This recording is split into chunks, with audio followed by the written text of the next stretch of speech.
What's up guys, and welcome back to another day in the garage. So today we're finally going to be starting the installation of the 22B Widebody kit on the GC8. That should be a fun one. Stay tuned.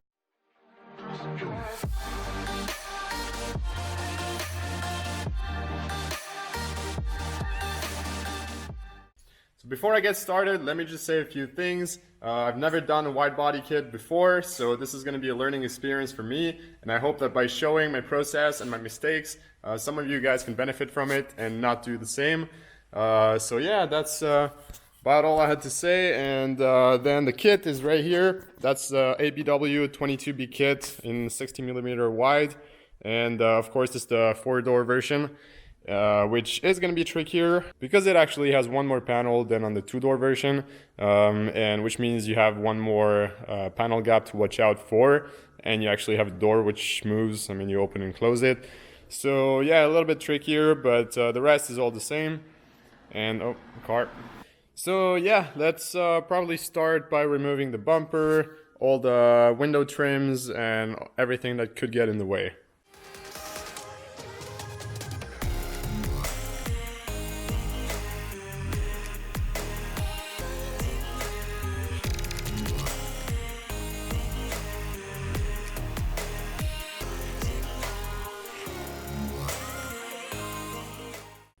So I finally got my bumper out, and I was wondering why the clips in here were so inaccessible and hard to remove.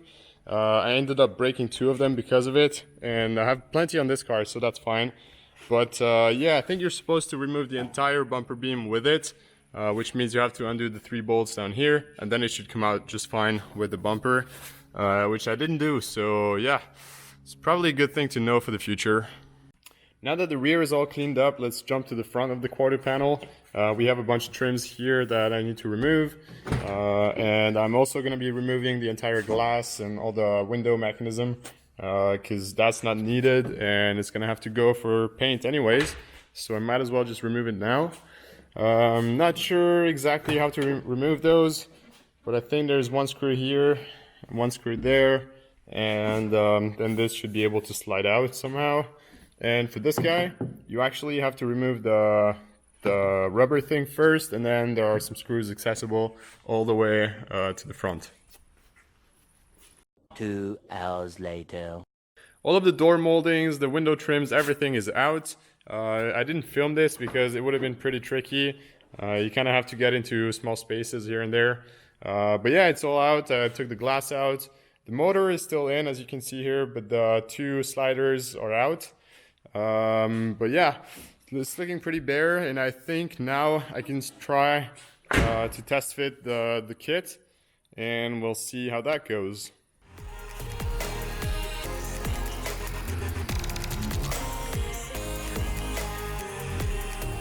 And there it is on the car. So for now I've just put tape to hold it in place, but later I'll have some Clecos. But yeah, the fitment looks really good so far. The back side is quite impressive actually. This line follows the body just perfectly, and here I've got a little gap. I think it's just because this part is a bit longer than it should, and it's kind of pushing the panel out. But yeah, I don't know where I'm supposed to cut, if I should remove this entire tab or not, but I'll do some research. And also in the front here, so the door lines up pretty good with the panel. But now this piece is much wider than it used to be, and there are some gaps as well. So I don't know where I should cut this and where I should glue it. Same over here. My guess is you don't need any of this stuff because you can just glue the panel right here onto the existing body. So you really don't need any of this stuff. Here it's different because this comes out, so you can't glue this to the body. So I might have to leave a little bit over here and draw my line down there. But I definitely don't want to leave too much because it's going to interfere with this part of the door and not allow me to close it. But yeah, for now it's looking pretty good. And actually down here, nothing special. Everything fits quite well. And if you look from the side, you can see that this wheel arch is a little bit higher than the stock one, which is good. Gives you more room for your tires. And yeah, also the wheel wells. So here they kind of went deeper in and then shorter on this all the way up here. So it's gonna need some custom fabrication to make the wheel well reach the new panel. But that's not an issue. So yeah, if I close the door, it's not even closed all the way, but you can see how much wider this thing is. It's supposed to be 60 millimeters, but it actually looks quite a bit more. So that's awesome. Now I can fit some really big tires down there. So now let's take the door and put it on there.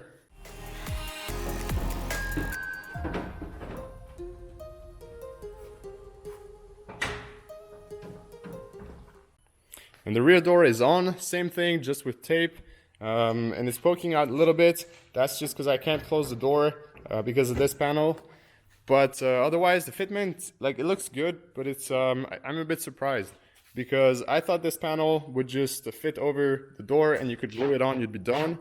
But that's not the case. All the lines and everything, they're actually a direct copy of what's behind, which means that you can't slide it over because they have the same size. It's like trying to slide a box over another box that has the same size. Like, one has to be smaller than the other, otherwise it doesn't fit. So it's the same problem here. If you look at these lines, they're all matching really good. But if you go to the right side, then there's an interference here because the white panel is actually exactly the same size as the other one. If it were to slide over, it would have to be longer.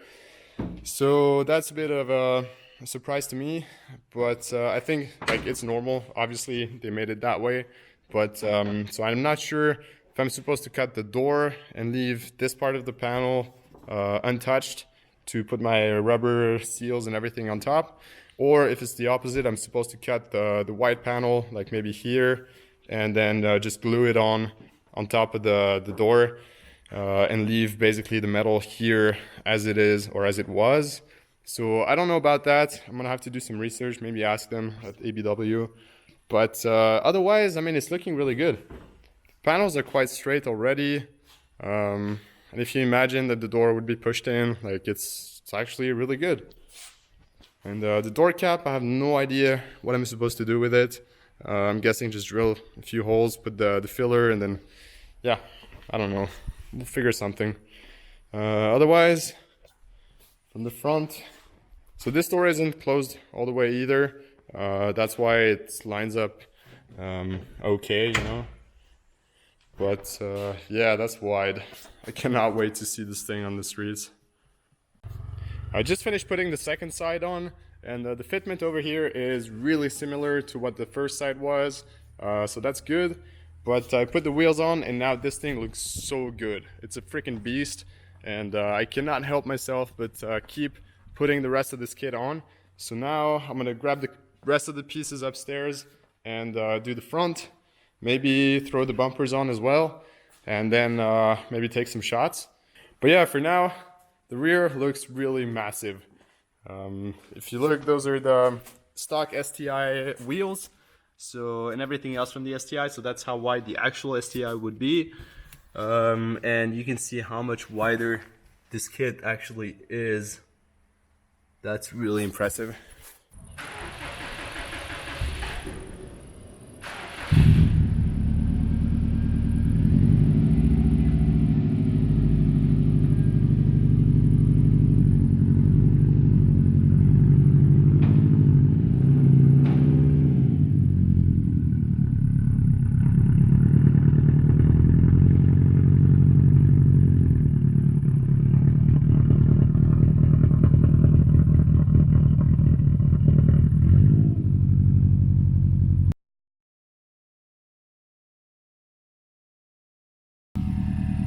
There it is, guys.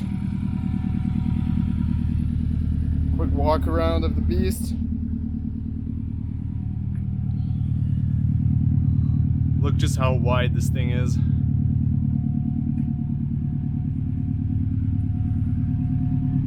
I know nothing's really fitted, like it's all taped on and it's poking out and shit, but honestly, this really makes me so happy.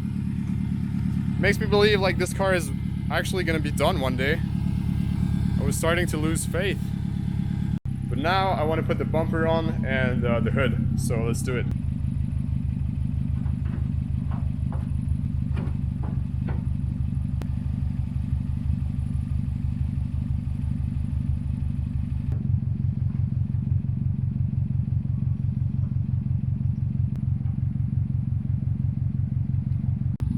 Ooh, thumbnail right there. But yeah, there you have it, guys. The full 22B kit is mounted by the force of duct tape, except for the side skirts. Those are kind of a pain, so I didn't put them on. But yeah, it's already looking really aggressive. I really like that look. I was debating if I should do just fender flares, stuff like this, but now I'm really happy that I got this kit, even though it was a lot of money. But yeah, you get what you pay for. So that's awesome. And this whole middle section here, I think I'm gonna cut out. I want to keep it like the Rally WRC style, where all of this is missing and this top bar is also gone. I think it would make it look even more aggressive with like a bigger vent up there. Otherwise, no complaints whatsoever. Also got the aluminum hood, which is awesome. And I actually have a fiberglass trunk upstairs, which I haven't put on yet, but eventually will. But yeah, I think that's gonna be it. Alright guys, I think it's about time to put it back in the garage, but seeing it like this really gives me so much motivation, and I'm really pumped to keep going with this build now. I was losing motivation a little bit. As you may have seen, videos kind of slacked off, but now I'm back strong, and this thing's gonna be done in no time. So yeah, that's about it. Thanks for watching. Please give it a like, subscribe to see the end of this build, and I'll see you in the next one. Peace out.